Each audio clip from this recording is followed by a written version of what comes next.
Welcome, adventurers, to the dark forests of the mortal realms as we talk about the next faction or species that's available for you to play in the game Soulbound. This is a role-playing game in the setting of Age of Sigmar, which is something we do a lot of content on here on the channel. And today we're talking about the Sylvaneth. These are the treefolk, if you are unfamiliar with the name.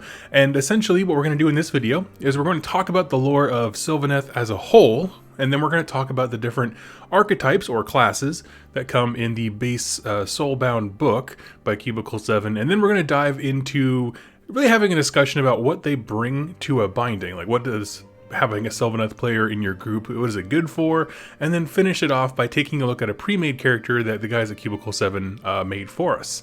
So without further ado, let's jump right in. I just want to say I'm going to throw up some cool art for the Sylvaneth to get you excited so you don't have to stare at me the whole time. And let's kick it off with the lore of the Sylvaneth. Alright, so who are the Sylvaneth? Well, to put it really simply, these are the tree folk of the realms, the children of the goddess Alariel, of life and rebirth and things like that. If her home is in Giran, the realm of life, which is overabundant with forests and groves and waterfalls, and everything just looks very picturesque. Back in the Age of Myth, when the first bits of the setting were getting started and the gods were still awakening, Alariel looked around and saw that there was really very little sentient life within Giran, and so, taking a couple of seeds that she had kind of saved from the old world, she planted them and formed this new race known as the Sylvaneth. Now, of course, they have a lot of similarities to the tree folk of the old world, but they kind of have their own culture and identity here in the Age of Sigmar. And the Sylvaneth as a whole are these kind of keepers of the forest. They are almost in a way servants of the realms themselves. They've spread far and wide. They can be found in any environment where there are woods or some natural beauty that has to be maintained. And their mission was twofold. One, Alariel just loves life, and so she wanted to fill the realms with it.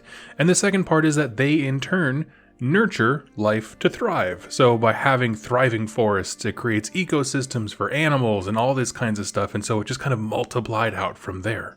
And as a species, they are absolutely fascinating. Really, they embody everything that Alariel is about. Again, every one of the deities kind of has their quote-unquote children, some faction in the game that really represents them in a huge way, and the Sylvaneth are that for life magic.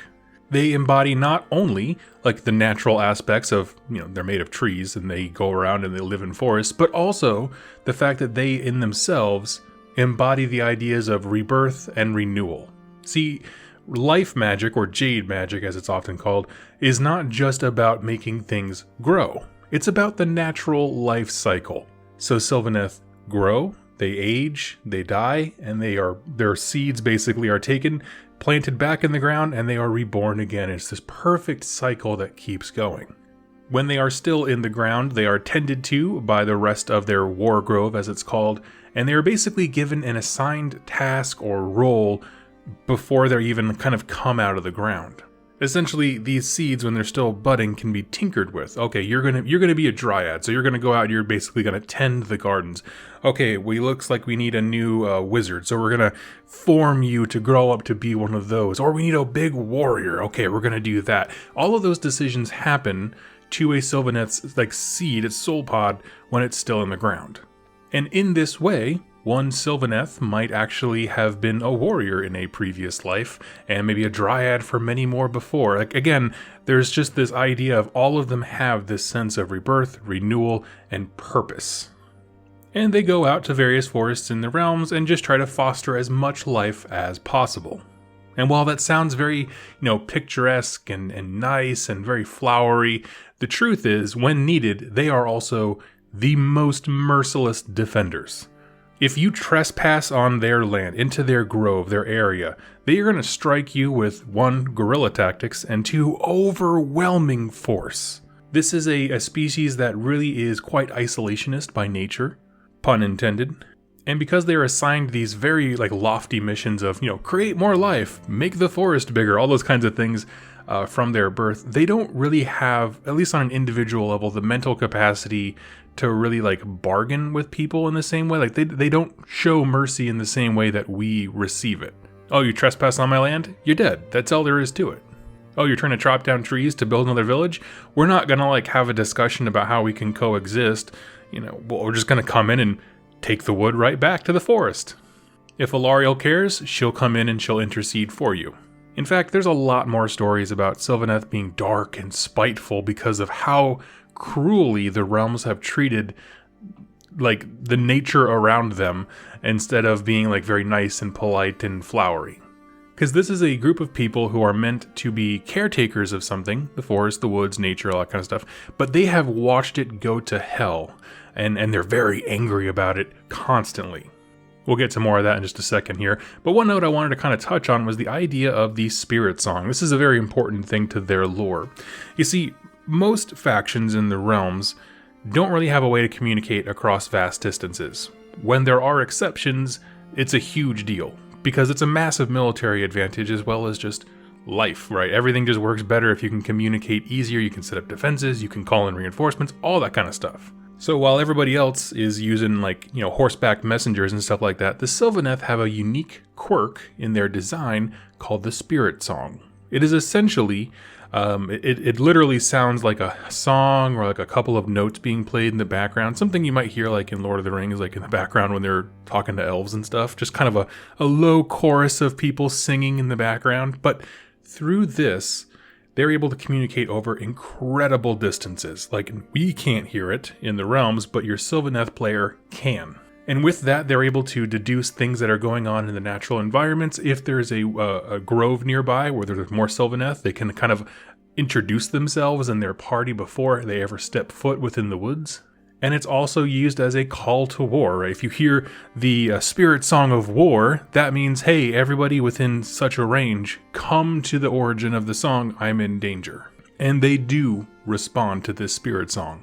Now, of those spirit songs, one sings the loudest, and that is, of course, Alarielle herself, the mother of the entire race. Her spirit song echoes across realms, whereas the normal Sylvaneth, it's probably like in a localized area. Right, if they're calling in reinforcements, it's whatever groves are nearby, but Alarielle's song is so powerful that it can go through multiple realms. She can coordinate her children across vast distances.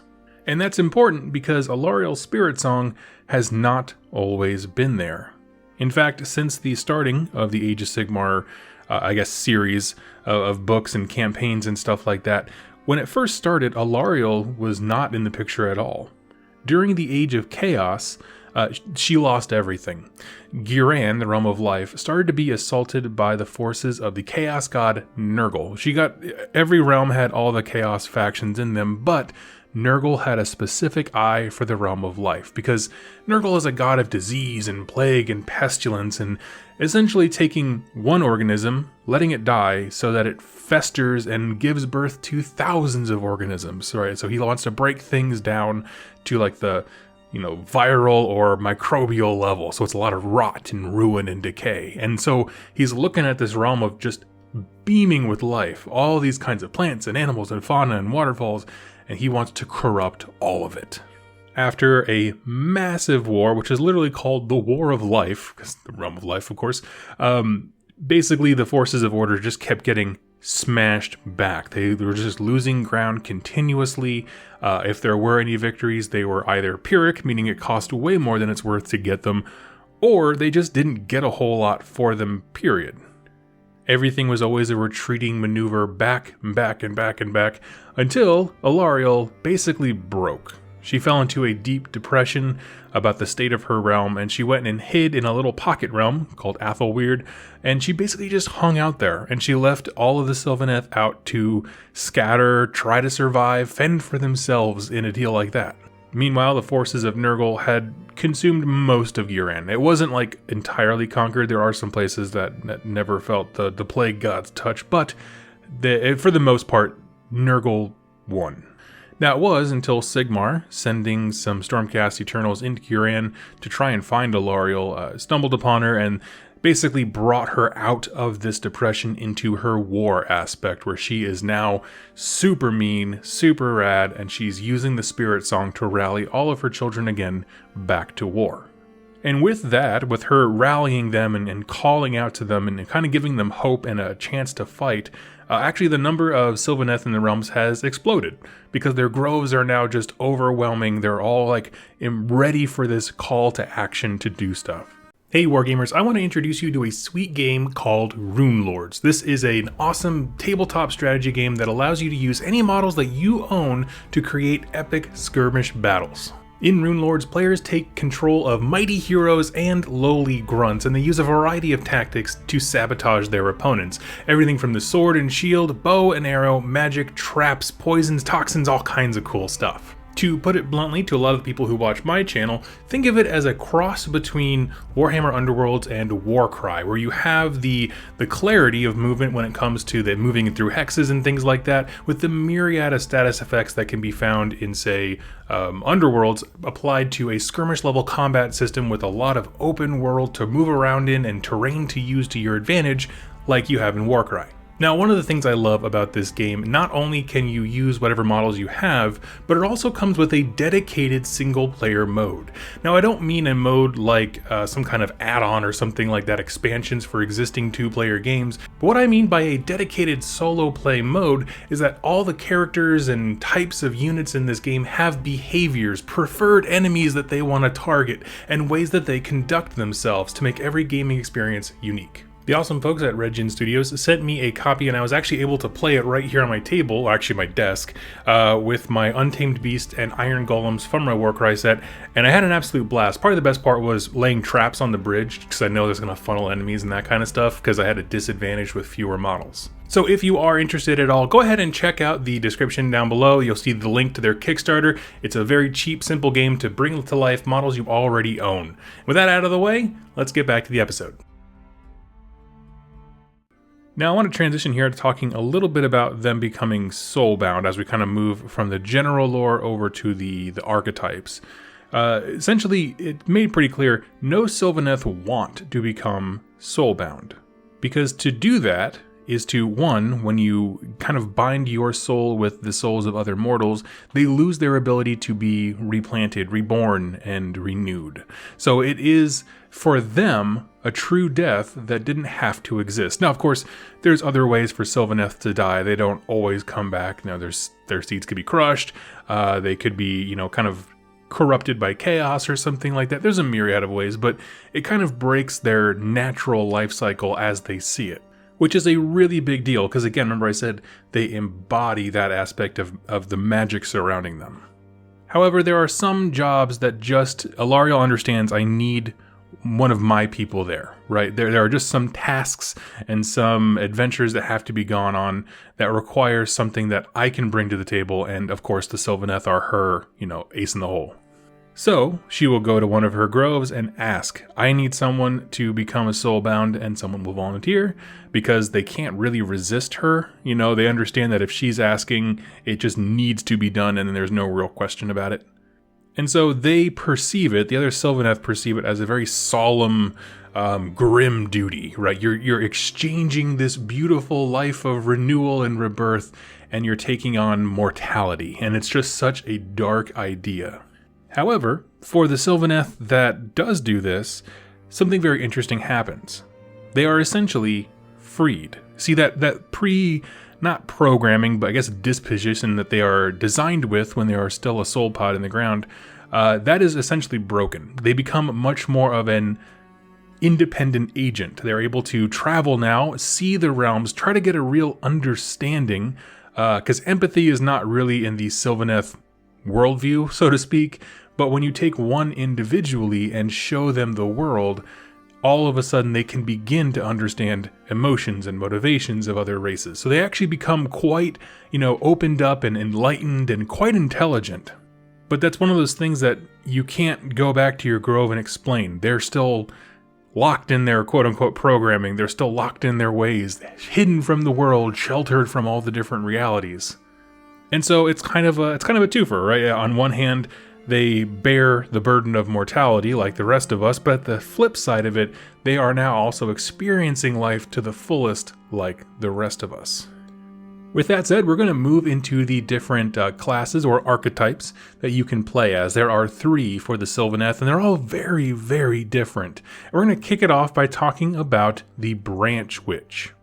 A branch witch is essentially sort of like a mother hen for a grove. They act as emissaries, leaders, representatives. They are in charge of like determining what is needed within their grove. So they're the ones who, like, when your soul, if you're a Sylvaneth, is still a seed, will kind of give it its mission for life, or at least its next life. Defenders of the soul pod groves, like where all of their young are being grown, acts as a wizard, a mystic, and like I said before, like really, when we see in novels and things like that, typically it's a branch witch that we're interacting with, because they are able to communicate. They have a lot more intelligence and freedom than sort of like the Dryad, which is the most basic low-level Sylvaneth warrior.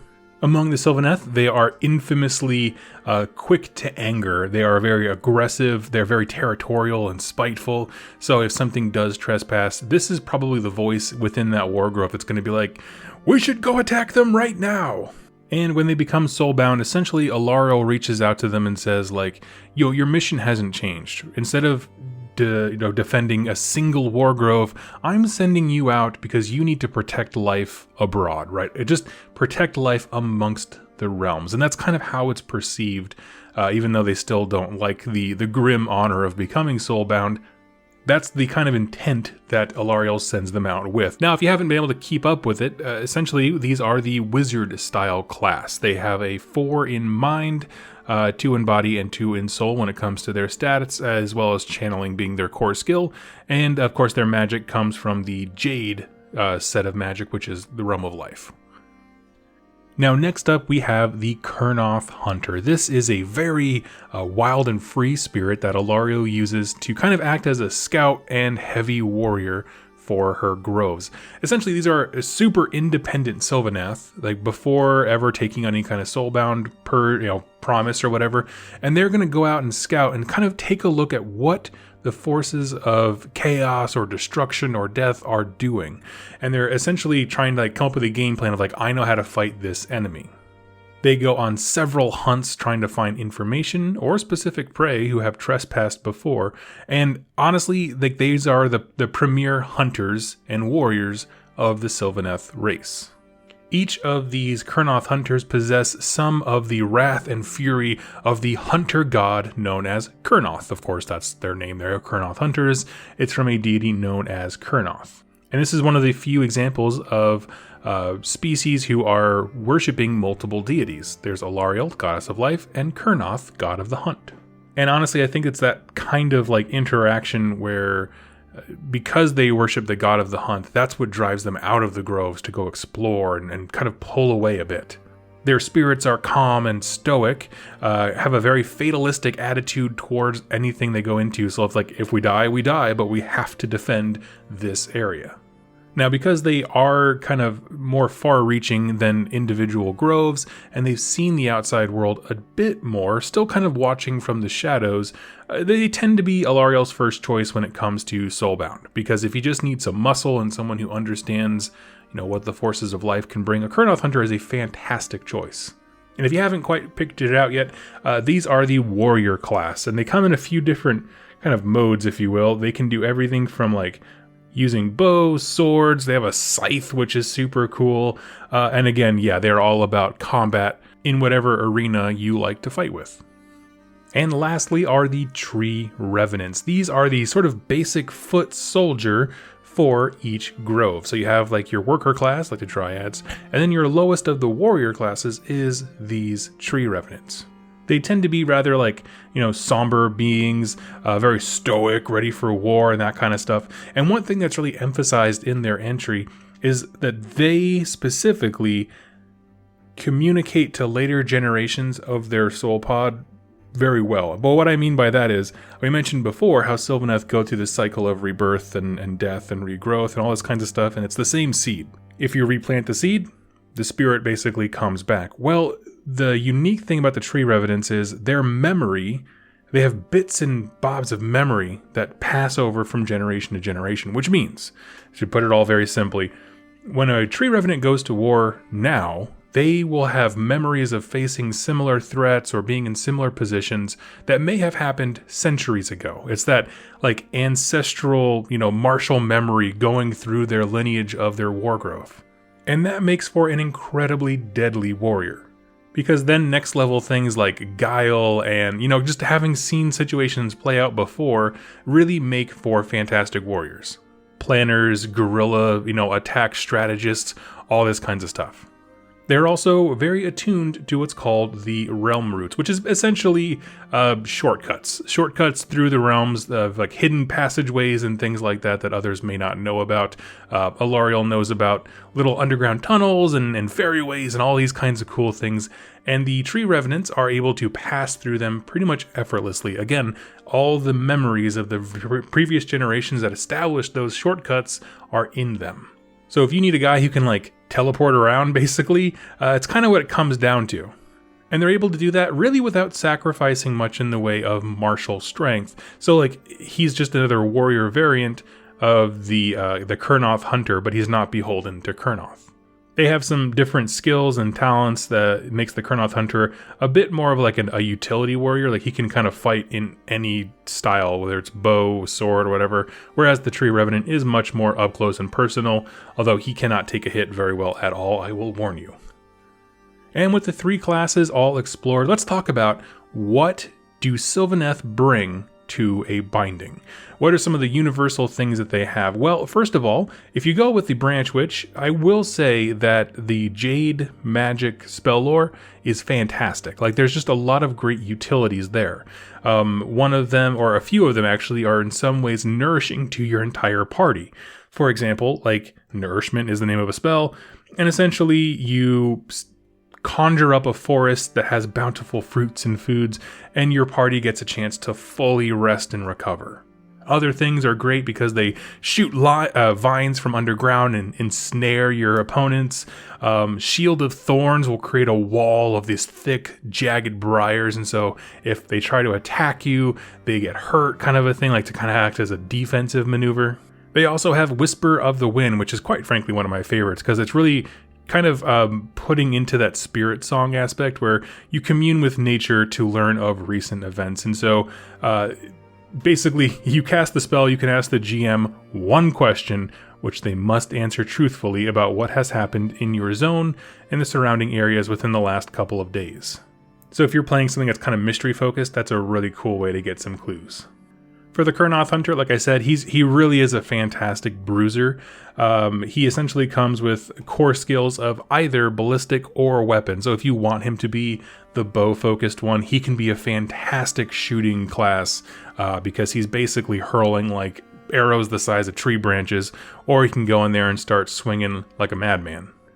Now, as far as the Tree Revenant goes, he's kind of an interesting take, because he's also a warrior class, just like the Khornoth Hunter, but where the Khornoth Hunter really emphasizes very great strength in a specific area, whether that's archery or with the sword and scythe or whatever, the Tree Revenant is more about utility. So for example, his core talent that he has is martial memories. And it's essentially when combat starts, you get to pick from 3 effects and you get to tap into the memories that are in his seed from generations ago. And it gives you just all different kinds of things. It could be increasing your offense, increasing your defense, or you act first every round for the duration of combat. So again, much more utility. So that's a character that's going to address the needs of the moment, whereas the Khornoth Hunter is very straightforward. I do X, and I do it so stinking well. Now, one thing that all the Sylvaneth bring to any binding is that they are all naturally resistant to damage. In fact, their kind of species-based rule is that they gain 2 armor, even though they can't wear any armor on top of that. So at minimum, they're wearing medium armor, so they are tanky at what they do compared to any other class who does something different. So your Branch Witch is a tankier wizard than a base wizard. And for some of them, they can actually increase that to be heavy armor. The Khornoth Hunter can become a wrecking ball. And it starts with that natural ability. Having everybody start at an armor of 2 rather than a lot of classes in this game are armor 1, or armor dash basically, is a huge advantage. You're going to be in the fight much, much longer because all damage coming into you is reduced. So that's kind of an interesting incentive to play as a Sylvaneth because you'll likely be one of the last to fall, just even though you're getting chipped away, so to speak. I still think you'll be able to stick around for most of the combat. And then if you are playing with some of those, like if you're playing the Branch Witch, you have a whole bunch of healing and resting and life-giving spells to heal the rest of your party. So all in all, what we're looking at is one magic-focused archetype and 2 different kind of takes on a warrior class. And these are the chosen that Alarielle sends out into defending the realms. Now, one last thing about what they bring to each binding. This is sort of an odd one, but they all bring a ton of cash. Okay, so it's kind of an odd one to explain. But each of these archetypes comes with, what is it? So the Tree Revenant has $280 drops of Aqua Grannis, which is the currency of the realms. The Khornoth Hunter comes with 280, and the Branch Witch comes with 310. Far and above some of the other classes what they bring. The fact that armor is included, you know, the Branch Witch is everybody's sugar mama. I'm just going to say that. And so friends, now we're going to transition over to taking a look at an actual character sheet that was developed by the Cubicle 7 friends. And so if you are a GM looking to have sort of a character sheet in the back pocket, this is free for download on their webpage. Go ahead, print it off, and have it ready for a new player. And so taking a look at this, we have Darok. He is a Khornoth hunter of the Sylvaneth, only 12 years old, but he weighs a modest 2,000 pounds. Because if it's hefty or bust, that's just where it's at. He has an owl and a squirrel living within his branches. That's awesome for a distinguishing feature. He'll move down here. He has a, let's see, they did some moving around with his stuff. Let me go check the notes. He decided to swap his body and mind during character creation, which is the thing you can do. You can swap 2 stats. And in doing so, he now has a body of 3, a mind of 4, which is interesting. That's a new direction. Very defensive is what I would think about that. And a soul of 1. Now, as far as his talents and skills and all that kind of stuff, they went definitely for the more archer-focused one. So they went into the ballistic skill, making that his core talent, or sorry, core skill. And then also beast handling, which I'm sure is related to his animal friends he has up in his roots and branches there. He also went into, oh man, they skipped an entire section here. Let's see, they went into might, nature, and stealth. So even though he's a big mamma jamma at 2,000 pounds, very sneaky, of course, and a little bit of weapon skill as well. So what we're looking at here is a more defensive type, but really leaning into the ballistic side of things. He's an archer. That's where the mind comes into play. As far as talents go, of course, he is a Sylvaneth, natural armor of 2. Ancestral memories. You can draw upon the memories and experiences of Sylvaneth ancestors and learn from them. When you complete a rest, you gain training 1 or focus 1 in one skill of your choice, or increase training or focus you already have by 1. You retain this benefit until you finish a rest, at which point you can choose a new skill. So basically, yeah, you get to, every time you rest, you get to choose to apply 1 bonus, and then once you rest again, you can take that bonus and apply it to something else. Then there's animal friends. You have a natural affinity for animals, and they tend to like you. You have an advantage on a pose test when trying to get an animal to follow your command or earn its trust. Additionally, you know what an animal wants and might be causing stress or harm. Then Hail of Doom. You rain down hail of projectiles on the enemy around you. Choose a zone. It basically goes into a shot. But basically, you're just taking a whole bunch of arrows and pulling them back in the bow all at once, and then raining down death and destruction. Over here on our combat abilities, as you can see, they really did lean in really well into the ballistic skill, so that is fantastic. Being starting at good, and then when you factor in all the abilities and that kind of stuff, he gets better from there. And let's see, toughness is 8. That's savage. Armor 2, toughness 8 with, was that 1, 2, 3, 4 wounds is beastly. And of course, he is armed with the great sword and the great bow. Here we have a cool picture. I love it. And again, starts with 280. So this is a very good character sheet to have something ready for somebody. It's a very straightforward, it's a heavy archer, right? It's like a heavily armored gunned guy. And I absolutely think it's the coolest thing. So go ahead and check out Darok in your games and have him kind of on the sideline. You know, just ready as a playable character or an NPC. Could be really cool.